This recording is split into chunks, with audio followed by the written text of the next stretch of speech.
Hello friends, எல்லோரும் எப்படி இருக்கீங்க? வாங்க இன்றைக்கி ரொம்ப டேஸ்டியான சிக்கன் டேஸ்ட்டில் இருக்கிற மீல் மேக்கர் கிரேவி பார்க்கலாம். Meal maker pepper masala. வாங்க protein rich meal maker recipe எப்படி செய்கிறதுன்னு பார்க்கலாம். ஃபஸ்ட்டு கடாயில் எண்ணெய் ஊற்றிக்கலாம். எண்ணெய் ஊற்றிட்டு சோம்பு போட்டுக்கலாம். சோம்பு போட்டால் இதோட ஃப்ளேவர் இன்னும் டேஸ்ட்டு ரொம்ப நல்லாயிருக்கும், ஃப்ளேவர்ஃபுல்லாக இருக்கும். நெக்ஸ்ட்டு வெங்காயம் போட்டுக்கலாம். நான் ஒரு வெங்காயம் தான் போட்டிருக்கேன்.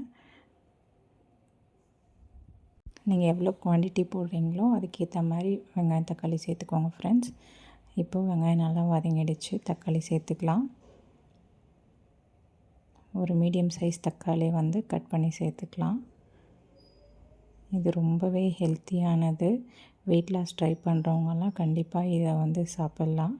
ரொம்ப வயிறு ஃபில்லிங்காக இருக்கும். ப்ரோட்டீன் ரிச் ஃபுட் நம்ம சாப்பிட்டோம்னா ரொம்ப நேரத்துக்கு பசி எடுக்காத மாதிரி இருக்கும் ஃப்ரெண்ட்ஸ். சோயா சங்க்ஸ் ரொம்பவே நல்லது ஃப்ரெண்ட்ஸ். குட்டீஸ்க்கு இந்த மாதிரி வெரைட்டியாக செஞ்சு கொடுத்தீங்கன்னா சிக்கன் டேஸ்ட்டில் இருக்குன்னு ரொம்ப விரும்பி சாப்பிடுவாங்க. இப்போது தக்காளி வதங்கிருச்சு. தக்காளிக்கு தேவையான உப்பு போட்டுக்கலாம். உப்பு போட்டு வதக்குனா சீக்கிரமாக வதங்கிடும். தக்காளி வதங்கினதுக்கப்புறமா ஒரு ஸ்பூன் இஞ்சி பூண்டு விழுது சேர்த்துக்கலாம். இது இன்னும் இந்த டிஷ்ஷுக்கு ஃப்ளேவர்ஃபுல்லாக நல்லாயிருக்கும். டேஸ்ட்டு என்ஹான்ஸ் பண்ணி கொடுக்கும். ஒரு ஸ்பூன் சேர்த்துக்கிறேன். தீயை ரொம்ப ஸ்பீடாக வைக்காமல் மிதமாக வச்சுக்கோங்க, இல்லைன்னா அடி பிடிச்சிரும்.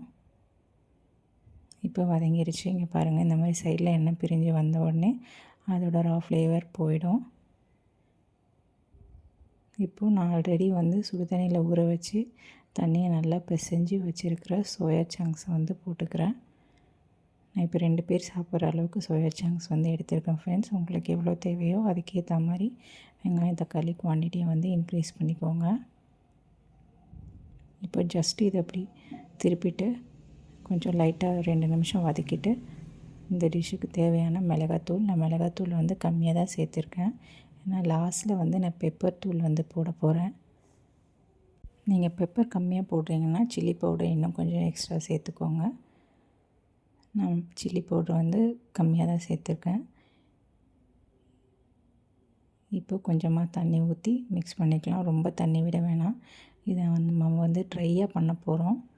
ஸோ கொஞ்சமாக தண்ணி ஊற்றிக்கலாம்.